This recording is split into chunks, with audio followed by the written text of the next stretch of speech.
I'm so excited to be part of the Real Bright Night, and I'm honored to be an associate board member of the Harold D. Eisenberg Foundation. As some of you know, I received the Eisenberg Scholarship while attending the University of Illinois. It was this scholarship, along with numerous mentorships through the organization, that helped me secure my first job and grow my network within the industry. It is my honor to give back to an organization that has given me so much. It's incredible to see how things have come full circle, and I'm now sitting with one of my mentors, Penny Pritzker. Hi, Penny. First of all, thank you so much for having me. It's really a pleasure to be here, and I'm excited to be able to talk to the entire audience. So thanks so much for asking me to join you. You've been involved in a multitude of different ventures and companies. So what really turned you into that serial entrepreneur?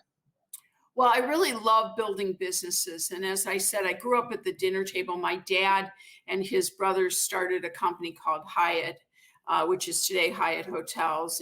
And so the dinner table for me was a conversation around, building things. And that really was, that seemed exciting to me. And so basically, that began my love of building businesses. And so when I got out of graduate school and after a couple of years of working in the hotel company, I started a company in senior living. And that was my first experience as an entrepreneur. And, as a kid, it seems really, exciting. It's hard work to build a business. And, but I loved it. And so I'm a business builder and a business creator, and that's kind of how I think about myself. Have you ever done something that you've considered a failure in your career? And if so, how did you learn from that experience? Oh, I've had lots of failures, lots of failures. The first thing you learn when you fail is that the most important thing is to do exactly what, hopefully your mother or your father used to say to you, which is pick yourself up, dust yourself off and keep moving forward. Mm-hmm. But let me give you an example. So I told you, 2 years out of graduate school, I started my first company, which is called V Senior Living today. So we'd made a joint venture with a real estate development firm. We would put together the operating company. They'd do the real estate development. We'd build these buildings. So, we go out and build buildings, but we have no idea what the customer really wanted. Mm-hmm. We're doing right in the early 90s, there was a housing crisis. You couldn't sell your home if your life depended on it. Mm-hmm. So we had built a product that basically had no healthcare services. And we had, we did it right in the teeth of a housing crisis so that our customer couldn't sell their home even if they wanted to move in. And so it was not going well. And so I went to my uncle, who was kind of chairman of everything. And I said, I think, I'd gone to business school. So I was like, I thought I knew everything. I'd been to Stanford Business School. Right. And I said to him, we have sunk costs here. We should just, we should take it, close this down. It's not working. We're losing money, etc. And he, being much wiser and had experienced life more, he's like, wait a second, you're trying to figure out how to house seniors, and we have nothing but an aging population. This is a 30 or 40-year play. This is not a, it's going to work in 10 minutes type of situation. Right. But the lesson I learned was, first of all, it's important to have people with more perspective around you who can help you understand when you're struggling, and can also be a sounding board for your ideas. And I made every mistake. I thought I didn't know anything about sales and marketing. I hired the wrong people. Mm-hmm. I just made a ton of mistakes. But here we are 30 some odd years later, and the company, which is today called V Senior Living, is a thriving business that's been very successful. But those early years were really tough, very, very tough.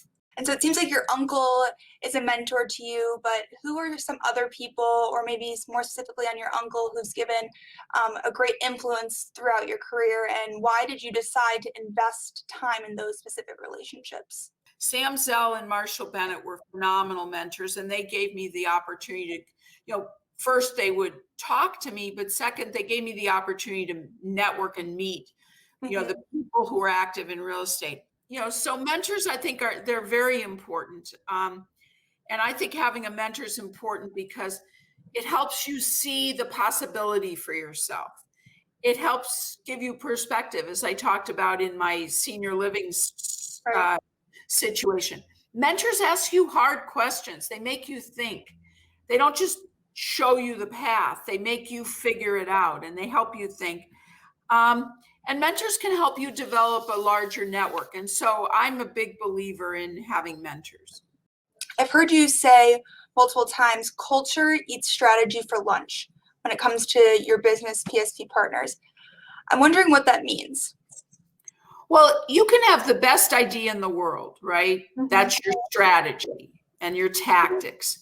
But if you have a crappy culture, if you don't have good ethics, if you don't have a growth mindset, if you're not adaptable, and if you're not leading with your values, then ultimately the great ideas erode. Being transparent with your communications, leading with your values, well, that's motivating to the people who work for you, motivating to your partners, motivating your teammates. And it's about building trust and being human. How did serving as a Secretary of Commerce influence your view on the world, and more specifically the business world or real estate? And how have you applied that experience going forward in your business? Working in the Obama administration for me was the first time I really worked in a diverse organization, and I experienced the power and the strength of that, of folks coming from differing points of view and different backgrounds and different racial and ethnic backgrounds, and from different parts of the country and from different religions, and the power of how that helps give you insight. So for me, it really opened my eyes to so much. And as I said, an honor of a lifetime. Well, I have one last question for you. As we've heard throughout this whole evening, you've been very successful in building and growing ventures in numerous sectors, including real estate, private equity, the government, and non-for-profit. For the students and young professionals in the audience, including myself, how should we be thinking about a career in the 21st century, and what advice would you share about how to build a strong foundation to achieve a rewarding career? Ask yourself what you're passionate about and try and figure out how to pursue something that really plays to your passions. And part of my passion is who I work with. For me, it's really important that I work with people I like, I trust, and I respect. And so I think that's another thing to think about when you're trying to figure out what to do.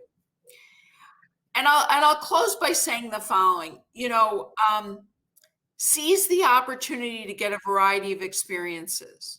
You just don't know when you'll need those talents, but you will need them. You will draw upon them. And finally, take risks, be open to change. And I'll close with the following story. I had teenage children. I was running Pritzker Realty Group and several other companies. And Barack Obama decided to run for president and contacted me and asked me would I raise the money for his presidential run.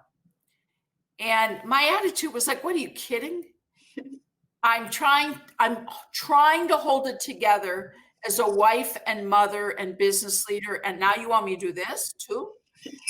And, I talked to my husband, I called my husband and I said, Barack asked me to do this, and there's just no way. How do I do that? I can't. And my husband said to me, I went home and we were standing in the kitchen, and he started knocking on the door in our kitchen. I said, what are you doing? He said, this is destiny knocking on the door of our country, and you have to figure out a way to help. Wow. And very dramatic gesture, right? But the point is I had my blinders on and I was in my lane and I was doing my thing, and I wasn't open to the risk or the opportunity. Right. And it really took my husband saying, you know what, don't be crazy. Not because he ever thought it was going to end, that would ultimately lead to me being Secretary of Commerce. He thought it was important to do it because he thought it was good for the country. The point is, stuff happens and sometimes you don't understand where it's going to lead or not lead. And so be open to these opportunities. Well, thank you so much, Penny. This was an amazing conversation. It was really insightful. And thank you for taking the time to participate in the Real Bright Night. I hope to see many of you tomorrow at the PRG booth during our virtual career fair. So thank you and have a great night. Hanna, thank you so much for having me. And I'm so excited for you, for those of you who are watching, to meet Hanna. She's fabulous and what we're doing is exciting. So Hanna, thanks for having me. Thanks, Penny.